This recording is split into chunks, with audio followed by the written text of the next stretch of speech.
Hyderabad Shaikpet Sakkubai memorial school దగ్గర ఆందోళన చేపట్టారు ఓటర్లు. ఓటు వేయడానికి వచ్చిన 200 మంది ఓటర్ల పేర్లు లిస్టులో డిలీట్ అయ్యాయి. తమ పేరు ఓటర్ లిస్టులో ఎందుకు లేదని పోలింగ్ సిబ్బందితో వాగ్వాదానికి దిగారు. బూత్ ముందే బైఠాయించి ఆందోళన చేపట్టారు. తమకు ఓటేసే అవకాశం ఇవ్వాలని, లేకపోతే రీపోలింగ్ జరపాలని డిమాండ్ చేశారు. పోలింగ్ బూత్ను సందర్శించారు కేంద్ర మంత్రి కిషన్ రెడ్డి. దీనిపై మరిన్ని డీటెయిల్స్ సదానందం అందిస్తారు.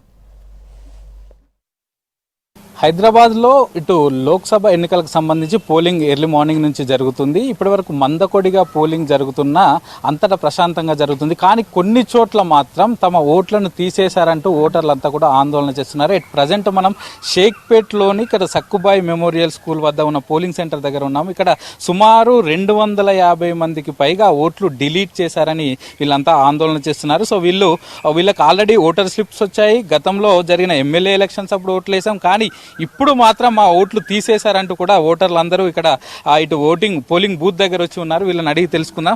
బ్రదర్ చెప్పండి, ఏం పేరు మీ పేరు? నా పేరు నారాయణ అండి. మేము షేక్పేట్లోనే ఇక్కడనే 2009 నుంచి ఓట్లు వినియోగించుకుంటున్నాము.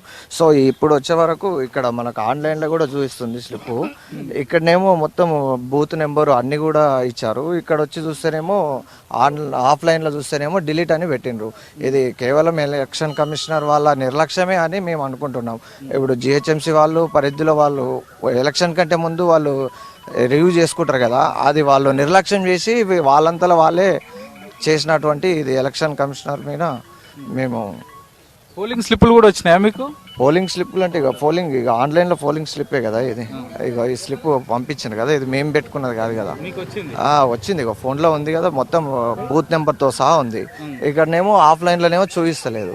ఇక అక్కడ అడగడానికి పోతే అక్కడ ఎవరు కూడా లేరు. అక్కడ ఏమంటారు, ఇక్కడ మీకు ఆర్డీఓ వాళ్ళు వస్తారు కదా, వచ్చిండ్రు వెళ్ళిపోయిండ్రు. ఇప్పుడు ఏమన్నా ఇక సార్ వాళ్ళు వెళ్ళిపోయిండ్రు. అనేక బూతులు ఉన్నాయి, రాష్ట్రం మొత్తం ఉంది. వాళ్ళు ఎటు వెళ్ళిండ్రు టైమింగ్ కూడా చెప్పట్లేదు. ఎవరిని అడగాలి, అధికారిని అడిగినా వాళ్ళు ఏం స్పందించట్లేదు.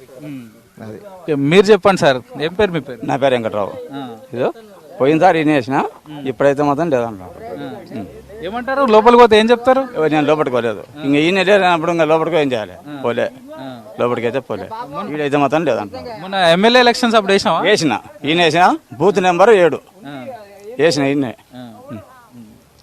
మీరు చెప్పండి అన్న, ఎంతమంది పోయింది అన్న? ఇక్కడ మొత్తం ఎంతమంది ఉంటుంది, సుమారు ఎంతమంది ఓట్లు పోయినాయి అన్న? నేను షేక్పేట్ మారుతున్నాను కాలనీ ప్రెసిడెంట్. మాది హిందూ బెల్ట్. మొత్తం మా దగ్గర 1125 ఓట్లు ఉండే మా కాలనీలో. మినిమం మా దగ్గర 250 ఓట్లు గల్లంతు చేసిరు. సొంత ఇండ్లునే మేము రెంటర్స్ కాదు, సొంత ఇండ్లు. ఓనర్స్కి ఇంట్లో మరి ఒక్కొక్కరి ఇంట్లో 14 నుంచి 15 ఓట్లు డిలీట్ చేసిర్రు.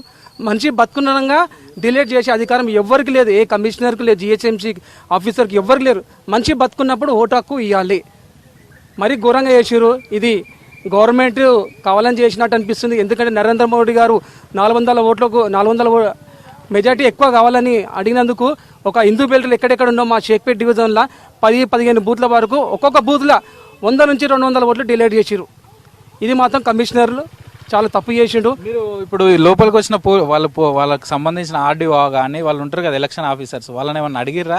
ఎవరన్నా వచ్చిర్రా? అన్న, ఆర్డీఓ ఆఫీసర్కి 5-6 సార్లు ఫోన్ చేసినా మేము, రెస్పాన్స్ లేదు.